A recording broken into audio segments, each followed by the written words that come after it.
திருச்சியில் விவசாயிகளின் ரயில் மறியல் போராட்டத்தில் தள்ளுமுள்ளு ஏற்பட்டு இருக்கிறது. அண்மை செய்தியாக பார்த்து கொண்டிருக்கிறோம். காவல்துறையினருக்கும் விவசாய சங்கத்தினருக்கும் இடையே அங்கு தள்ளுமுள்ளு ஏற்பட்டிருக்கிறது.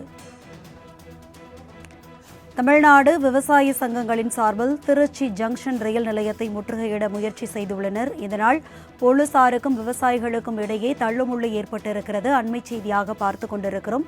விவரங்களை செய்தியாளர் பக்ருதீன் வழங்க கேட்கலாம். பக்ருதீன், அங்கு என்ன நடந்தது? விவரங்களை பகிர்ந்துக்கலாம். அதாவது காவேரியில் உச்சநீதிமன்ற தீர்ப்பின்படி தண்ணீர் திறக்க வலியுறுத்தி டெல்டா மாவட்டங்களில் ஜூலை 16ஆம் தேதி ரயில் மறியல் போராட்டம் நடத்துவது என இந்திய கம்யூனிஸ்ட் கட்சி மற்றும் மார்க்சிஸ்ட் கம்யூனிஸ்ட் கட்சி இரு கட்சிகளும் சேர்ந்து அறிவிப்பை வெளியிட்டார்கள். இரு தமிழ்நாடு விவசாய சங்கங்களும் இணைந்து இந்த போராட்டத்தில் ஈடுபடுவதாக அறிவித்துதான் இன்று நாகை, திருவாரூர், தஞ்சாவூர், திருச்சி உள்ளிட்ட டெல்டா பகுதிகளில் ரயில் மறியல் போராட்டம் இன்று காலை முதலே தொடர்ந்து நடைபெற்று வருகிறது. இதன் ஒரு பகுதியாக தான் திருச்சி ரயில் மறியல் போராட்டத்தில் ஈடுபடும் என்ற விவசாய சங்கத்தினருக்கும் காவல்துறையினருக்கும் லேசான தள்ளுமுள்ளு ஏற்பட்டது.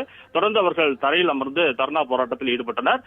இரு இந்திய கம்யூனிஸ்ட் கட்சிகளின் தமிழ்நாடு விவசாயிகள் சங்கம் சார்பாக, குறிப்பாக இரு கம்யூனிஸ்ட் கட்சிகள் மற்றும் தமிழ்நாடு விவசாய சங்கங்கள் சார்பாக காவேரி நீர் ஒழுங்காற்று குழு பரிந்துரையின்படி காவிரியில் தண்ணீர் விட மறுக்கும் கர்நாடக அரசை கண்டித்தும் இரு மாநில பிரச்சனைகளை வேடிக்கை பார்க்கும் மத்திய அரசையும் கண்டித்து இன்று டெல்டா மாவட்டங்களில் போராட்டம் என்று அறிவிக்கப்பட்டுதான் இந்த போராட்டம் என்று நடைபெற்று வருகிறது. இதன் ஒரு பகுதியாக தான் திருச்சி மாவட்ட தமிழ்நாடு விவசாய சங்கங்களின் சார்பில் திருச்சி ஜங்ஷன் ரயில் நிலையம் முன்பு முற்றுகை போராட்டத்தில் ஈடுபட முன்றவர்களை போலீசார் அங்கிருந்து உள்ளே செல்ல அனுமதி மறுத்த நிலையில் இருவருக்கும் வாக்குவாதம் ஏற்பட்டு லேசான தள்ளுமுள்ளு ஏற்பட்டது. அதனைத் தொடர்ந்து போராட்டங்கள் அந்த சாலையில் அமர்ந்து பேரிகார்டு முன் அமர்ந்து போராட்டத்தில் ஈடுபட்டனர். தொடர்ந்து போராட்டத்தில் ஈடுபட்டவர்களை போலீசார் தற்போது கைது செய்திருக்கிறார்கள். அரசு விவரங்களை பகிர்ந்து கொண்டமைக்கு நன்றி பக்ருதீன்.